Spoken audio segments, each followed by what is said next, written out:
أهلا بكم أصدقائنا ومتابعينا، عدنا لكم من جديد بوصفة منزلية سريعة للتخلص من التهابات القصبة الهوائية وعلاج للكحة والسعال والبلغم. هذه الوصفة مترجمة وأيضا منقولة من قناة التداوي بالأعشاب ووصفات إسماعيل.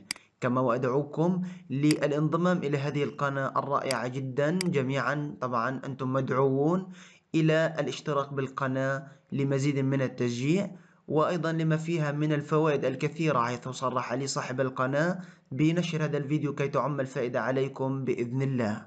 تابعونا في هذا الفيديو. السلام عليكم ورحمة الله وبركاته، إخواني وأخواتي، أهلا وسهلا بكم جميعا على قناتنا. موضوع اليوم هو علاج الشعب الهوائية أو الكحة أو السعال الشديد والجاف. بداية، أسباب الإصابة بالسعال: الالتهاب الشديد الذي يصيب القصبات الهوائية، إما بسبب التهاب فيروسي أو جرثومي في حالات التحسس التي تصيب الأطفال في فترات معينة من الفصول، أو الإصابة بالربو. والتدخين أيضا أحد العوامل الرئيسية في الإصابة بالسعال، والذي عادة يشتد في أوقات الليل نتيجة توجه الإفرازات إلى البلعوم والجهاز التنفسي، مما يتسبب في السعال. وفي هذه الحلقة إن شاء الله سوف نستعرض معكم أهم وأسرع وصفات لعلاج التهابات الشعب الهوائية والتخلص والتخلص. وهذه الطرق كلها قمت بترجمتها لكم من إحدى القنوات الأجنبية. لنبدأ على بركة الله في هذه الوصفات. هذه هي الوصفة الأولى: أضيفي كوب من الماء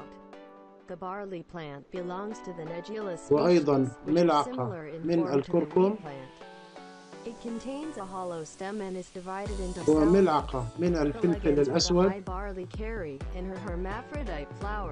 وملعقة من العسل has been used barley flour since last in the manufacture of bread, pastries, biscuits, and rich food وبعض protein, dietary عيدان fiber, القرفة. calcium, magnesium, manganese, and selenium. اترك جميع هذه المكونات في الوعاء وعلى النار لمدة من 2 إلى 3 دقائق، ويتم تناول هذه الوصفة يوميا حتى تتحسن الحالة إن شاء الله. هذه هي الوصفة الثانية: أضيفي ملعقتين من عصير الليمون مع ملعقة كبيرة من العسل، ثم ضعي هذا المشروب في الميكروويف أو قومي بتسخينه ليصبح دافئ، ويتم تناوله عدة مرات في اليوم. هذه هي الوصفة الثالثة: احضري كوب من الماء وأضيفي بعض الزنجبيل المبروش أو المطحون، ثم قومي بوضعهم على النار لمدة 10 دقائق، وبعد ذلك قومي بتصفية هذا المشروب على أن يتم تناوله مرتين أو 3 مرات في اليوم. إليكم الآن بعض هذه النصائح التي تساعدكم في التعامل مع السعال: شرب الكثير من السوائل الدافئة المضاف إليها الليمون والعسل، الحصول على قدر كافي من الراحة، ويحتاج الجسم إلى طاقة لمكافحة أي فيروس يمكن أن يتسبب في السعال. جرب استنشاق البخار لتخفيف المخاط الموجود في الشعب الهوائية. مس أقراص السعال المحلاة للحفاظ على ليونة مؤخرة الحلق. جرب الغرغرة بالماء الدافئ والملح، يساعدك ذلك على التخلص من أي فيروسات وبكتيريا في مؤخرة الحلق.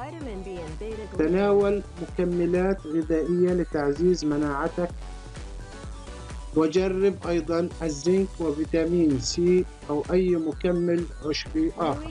إلى هنا انتهيت من ترجمة هذه الوصفات، وأتمنى أن أكون قد أفدتكم.